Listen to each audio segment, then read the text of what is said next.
If you fall asleep easily, but wake up during the night and struggle to stay asleep, you're not alone. This happens to millions of people, even those who feel tired at bedtime. Tonight, we're going to focus on one simple but powerful thing you can do before bed that supports deeper, more stable sleep, not overnight, but over time. This isn't a quick fix. It's about helping your body feel safe enough to stay asleep.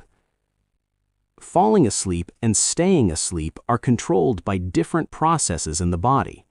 You can be physically tired and still wake up at night. That's because staying asleep depends heavily on your internal clock, your nervous system state, and the signals your brain receives before bedtime. When these signals are inconsistent, sleep becomes lighter and more fragile. The good news is, these systems respond very well to predictability. One of the most effective things you can do before bed is create a consistent wind-down window. Not a routine with 10 steps, not a strict rule book, just a reliable pattern that tells your body nothing new is about to happen. The nervous system relaxes when it can predict what comes next. Consistency doesn't mean perfection. It means going to bed within roughly the same 30 to 60-minute window each night, repeating the same calming activities before sleep, keeping light, sound, and stimulation similar. Your body doesn't read the clock, it reads patterns.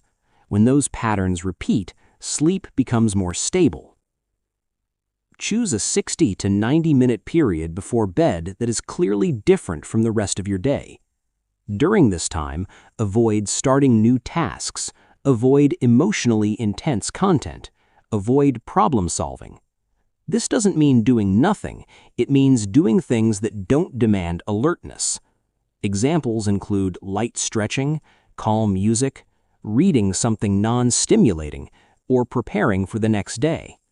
The activity matters less than the repetition. Your brain stays awake when it senses brightness, movement, and novelty. Before bed, try to lower room lighting, reduce screen brightness, and keep sound levels steady. This doesn't have to be extreme. Even small reductions send a signal that the day is ending. Irregular bedtimes confuse your internal clock. Going to bed at 10:30 one night and 1 o'clock the next sends mixed signals. Try to choose a target bedtime range, not an exact minute.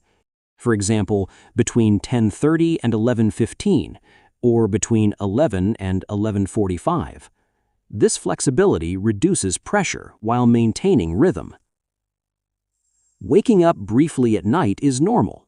What matters is what you do next. If you wake up, avoid checking the time repeatedly, avoid bright lights, and avoid engaging content. The goal is to keep the environment boring and safe. This makes it easier for sleep to return naturally. Sleep improves when your nervous system feels secure. Predictable evenings teach the brain that there are no threats, there are no decisions to make, and there is nothing to prepare for. Over time, this reduces nighttime awakenings and makes sleep deeper.